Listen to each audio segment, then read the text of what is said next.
ऊपर से भारत कैसा दिखता है आपको? जी मैं बगैर किसी झिझक के कह सकता हूँ कि सारे जहां से अच्छा। आज से 4 दशक पहले 3 अप्रैल 1984 के दिन भारत ने अपनी पहली ऊंची उड़ान भरी थी।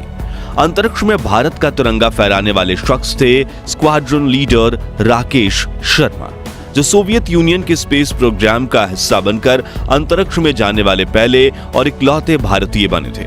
इस उड़ान के दौरान जब राकेश शर्मा ने ऊपर अंतरिक्ष से प्रधानमंत्री इंदिरा गांधी से लाइव कुछ खास बातचीत की, तब उनकी आवाज सचमुच पूरे देश में गूंज उठी थी।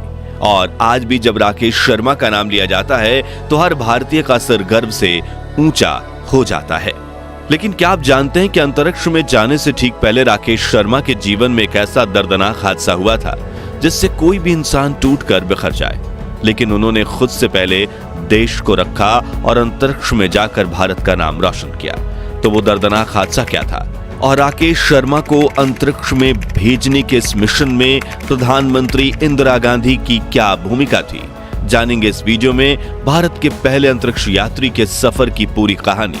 साथ ही इंदिरा गांधी और राकेश शर्मा की बातचीत का दुर्लभ वीडियो भी देखेंगे, तो बने रहिए वीडियो के अंत तक। मित्रों, आज भारत गगनयान मिशन के जरिए अपने एस्ट्रोनॉट्स को अंतरिक्ष में भेजने के लिए तैयार है। चांद की सतह पर चंद्रयान 3 के सफलतापूर्वक लैंडिंग करवाने से लेकर पृथ्वी की कक्षा में सैकड़ों सैटेलाइट छोड़ने तक भारतीय स्पेस एजेंसी इसरो ने आज काफी उपलब्धियां हासिल की हैं। लेकिन आज से 4 दशक पहले जब भारत गुलामी और गरीबी की बेड़ियों से आजाद होकर अपने पैरों पर खड़े होने की कोशिश में लगा हुआ था, उस वक्त अंतरिक्ष में जाना हमारे लिए किसी सपने से कम नहीं था। और इस सपने को साकार कर दिखाया श्रीमती इंदिरा गांधी और विंग कमांडर राकेश शर्मा ने। और जब इंदिरा गांधी ने अपनी मधुर आवाज में देश की तरफ से राकेश शर्मा को बधाई दी थी, तब वो पल भारत के गौरवान्वित इतिहास के पन्नों में सुनहरे अक्षरों में छप गया था। स्क्वाड्रन लीडर राकेश शर्मा, सारे राष्ट्र का ध्यान आपके तरफ है और हम सब आपको बधाई देते हैं। यह एक ऐतिहासिक कदम है। मेरी आशा है कि इससे हमारा देश अंतरिक्ष के प्रति जागरूक होगा और साथ ही हमारे युवकों को साहसिक कार्य करने की प्रेरणा मिलेगी। कहानी की शुरुआत होती है 80 के दशक से, जब सोवियत यूनियन यानी आज का रूस अपने एस्ट्रोनॉट्स को अंतरिक्ष में भेजने का निर्णय लेता है। उस वक्त दुनिया के कुछ चुनिंदा देश ही अपने स्पेस प्रोग्राम पर काम कर रहे थे और भारत को शुरू से ही अंतरिक्ष में काफी दिलचस्पी थी।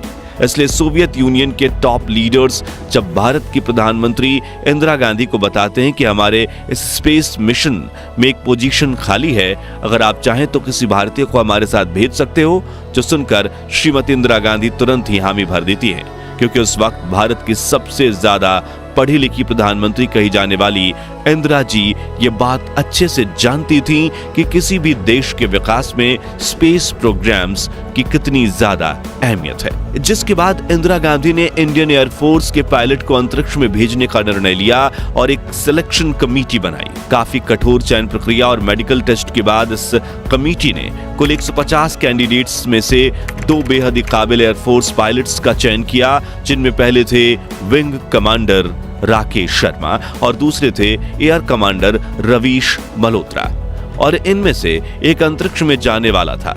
इस ऑपरेशन को लेकर पूरा भारत रोमांचित था। 80 के दशक में यह हर भारतीय के लिए फख्र की बात थी कि हमारे देश से कोई अंतरिक्ष में जाने वाला है। सिलेक्शन के आखिरी पड़ाव में राकेश शर्मा को अंतरिक्ष में जाने के लिए चुना गया और रवीश मल्होत्रा को उनके बैकअप के रूप में रखा गया। लेकिन भारत में तो अंतरिक्ष में जाने की ट्रेनिंग देने की कोई फैसिलिटी ही नहीं थी, इसलिए दोनों को मॉस्को भेजा गया, जहां यूरी गागरिन स्पेस सेंटर में इनके 18 महीनों की कठिन ट्रेनिंग की शुरुआत हुई, जिसमें एक बार तो राकेश शर्मा को 72 घंटे के लिए एक खाली कमरे में बंद भी कर दिया गया था, ताकि वो मुश्किल परिस्थितियों का सामना करने के लिए शारीरिक और दिमागी रूप से तैयार हो जाएं। इसके अलावा जीरो ग्रेविटी फैसिलिटी में रहने से लेकर कई घंटों तक 42 किलोग्राम का भारी भरकम स्पेस सूट पहनकर घूमने तक यह अभ्यास बेहद कठिन था।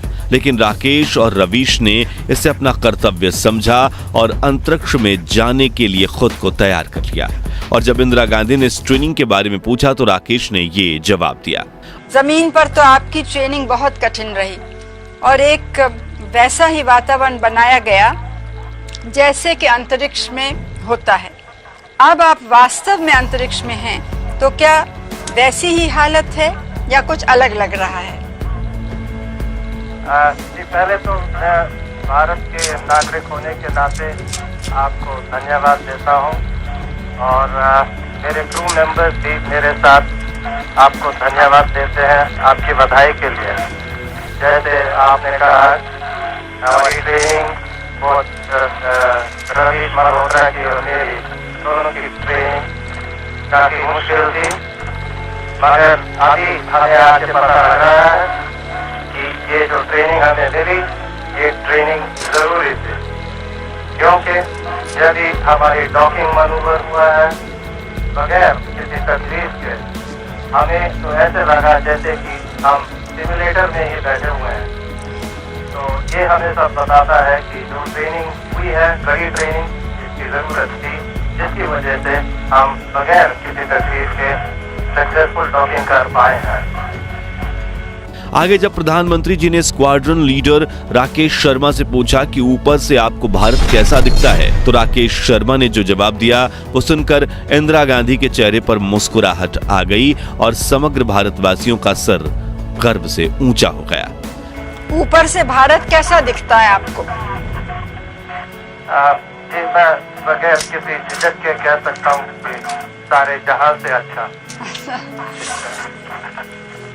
लेकिन सारे जहां से अच्छा हिंदुस्तान हमारा को अंतरिक्ष से देखने के लिए राकेश शर्मा ने एक ऐसा मुश्किल फैसला लिया था जिसके बारे में सुनकर आपकी आंखें नम हो जाएगी। दरअसल 1983 में जब राकेश मॉस्को में ट्रेनिंग कर रहे थे तब भारत में उनकी 6 साल की बेटी मानसी का निधन हो गया था। ये बेहद दुख की घड़ी थी, परिवार आघात में था, लेकिन राकेश अपने फर्ज से पीछे नहीं हटे, क्योंकि उनका अंतरिक्ष में जाना न सिर्फ करोड़ों भारतीयों का बल्कि उनकी मासूम बेटी का भी सपना था। इसलिए उन्होंने खुद को संभाला और मिशन की तैयारियों में जुट गए। और जब अंतरिक्ष यात्रा के दौरान श्रीमती इंदिरा गांधी ने उनसे प्रश्न किया कि आपको अपने परिवार को कुछ कहना है, तो उन्होंने सबसे पहले अपने बेटी को याद किया, लेकिन उन्होंने अपने मायूस चेहरे पर मुस्कुराहट के चादर को ढककर ऐसा जवाब दिया जो हर भारतीय सुनना चाहता था, क्योंकि जब समग्र भारत उनका परिवार बन चुका था। और आप क्या महसूस कर रहे हैं? तबीयत अच्छी है आपको, हमको या अपने परिवार को कुछ खास कहना है? बड़ी मेहरबानी जी, कहना चाहता हूँ कि तबीयत बिल्कुल ही अच्छी है। जरूरत से ज्यादा खा रहे हैं हम। इनफैक्ट कल जब ये हमारी डॉकिंग इधर हुई, जो यहाँ क्रू मेंबर्स ऑलरेडी थे, किज़ेम, मलोदिया और अलेक, इन्होंने हमारे लिए खाना तैयार किया हुआ था टेबल पे बिछाए हुए टेबल कवर। तो फूल तैयार किए हुए थे, प्लास्टिक के थे या फ्रेश तो मिल नहीं सकते, और गरम हमने खाना खाया। कोई प्रॉब्लम हमें यहाँ नहीं महसूस हो रही है, वेस्टिबुलर प्रॉब्लम कोई नहीं है, और सब हम बिल्कुल मजे में हैं, जैसे आप देख ही रहे हैं। खैर, देशवासियों की धड़कनें तो तब बढ़ गई थीं जब 3 अप्रैल 1984 के दिन राकेश शर्मा 3 अन्य सोवियत एस्ट्रोनॉट्स के साथ सोयूज T-11 स्पेसक्राफ्ट में सवार होकर अंतरिक्ष के लिए रवाना हुए थे। लेकिन महीनों के कठिन अभ्यास से ये टीम इतनी होशियार हो गई थी कि उन्होंने काफी आसानी से अपने स्पेसक्राफ्ट की रूस से सोयूज 7 स्पेस स्टेशन के साथ डॉकिंग कर ली और राकेश शर्मा ने 7 दिन 21 घंटे 40 मिनट अंतरिक्ष में बिताए और फिर वापस धरती पर लौट आए, जहां उन्होंने 33 प्रयोग किए, जिसे लेकर इंदिरा गांधी ने उन्हें ये कहा था, आपके कार्य का बहुत बड़ा महत्व है। इससे बाह्य अंतरिक्ष के रहस्य खुलेंगे और हमारी धरती के पर्यावरण पर उसका सीधा प्रभाव पड़ेगा। जरूरत की अन्य सूचनाएं भी हमें मिलेंगी। हम चाहते हैं कि इस ज्ञान का प्रयोग विश्व कल्याण और शांतिपूर्ण उद्देश्यों के लिए हो। इंदिरा गांधी जी भारत की काफी एक्टिव प्रधानमंत्री थी, जिन्होंने न सिर्फ देश के हित के लिए कई अहम फैसले लिए थे, बल्कि ग्लोबल लेवल पर भी भारत को एक अहम भूमिका दिलाई थी। उनका दिल इतना साफ था कि जब मौका मिले वो सामने वाले व्यक्ति या देश की प्रशंसा करने में बिल्कुल भी नहीं झिझकती थी। इस बातचीत के दौरान भी उन्होंने विंग कमांडर रवीश मल्होत्रा के साथ साथ रूस की भी दूसरी बार प्रशंसा की थी। विंग कमांडर रवीश मल्होत्रा ने भी बड़ी मेहनत की, उनकी भी हम प्रशंसा करते हैं। आपकी उड़ान भारत और सोवियत संघ के बीच मैत्री की एक सुंदर मिसाल है। इस क्षेत्र में सोवियत संघ के उदारतापूर्ण सहयोग की भारत सरकार सराहना करती है। साथ ही उन्होंने देशवासियों को मैसेज भी राकेश शर्मा तक पहुंचाए और शुभकामनाएं देते हुए जय हिंद का नारा भी लगाया। हमारे देश के लोगों की निगाहें आपकी ओर लगी हैं और वे हमारी बातचीत भी सुन और देख रहे हैं। हमारे देशवासी, हमारा पार्लियामेंट और व्यक्तिगत रूप से मैं आप और आपके सह अंतरिक्ष यात्रियों कर्नल यूरी मालेशेव और श्री गेनाडी स्ट्रेकलोव की सफलता और सुरक्षित वापसी की प्रार्थना करते हैं। आप सबको मेरी शुभकामनाएं। जय हिंद। आपको बता दें कि काफी ज्यादा पढ़ी लिखी प्रधानमंत्री इंदिरा गांधी को अनेक भाषाएं आती थी, जिसमें हिंदी, उर्दू, पंजाबी, बंगाली जैसे भारतीय भाषाओं के अलावा फ्रेंच, जर्मन और इंग्लिश जैसी विदेशी भाषाएं भी शामिल हैं।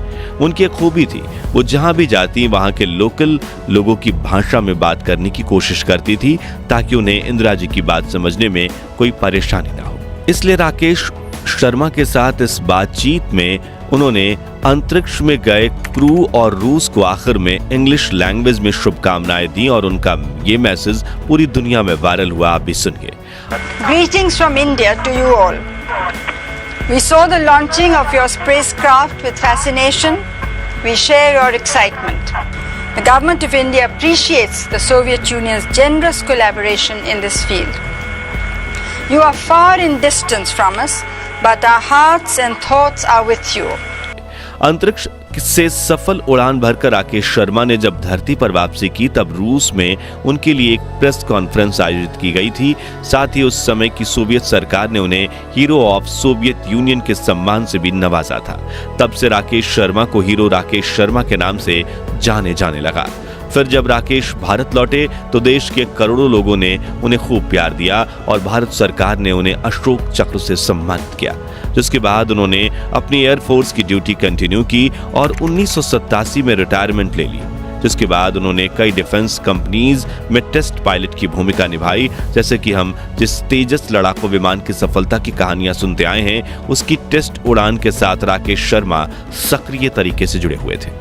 फिर 2001 में उन्होंने फ्लाइंग से रिटायरमेंट ले ली और आज वो अपने परिवार के साथ तमिलनाडु के पहाड़ी इलाके कुन्नूर में रहते हैं। यहाँ एक दिलचस्प बात यह है कि भले ही योग दिवस के जरिए नरेंद्र मोदी जी ने योग को दुनिया भर में प्रसिद्ध किया हो, लेकिन असल में योग के बारे में दुनिया के करोड़ों लोगों ने पहली बार तब जाना था जब राकेश शर्मा अंतरिक्ष में गए थे। जी हाँ, राकेश शर्मा ने अपनी यात्रा के दौरान अंतरिक्ष में योग के 3 सेशन किए थे, वो भी जीरो ग्रेविटी में। पहला सेशन था 25 मिनट का, दूसरा 35 मिनट का और तीसरा 1 घंटे का, जो देख पूरी दुनिया योग की तरफ आकर्षित हुई थी। इस तरह इंदिरा गांधी और राकेश शर्मा के प्रयासों ने भारत का नाम अंतरिक्ष में भी रोशन किया था।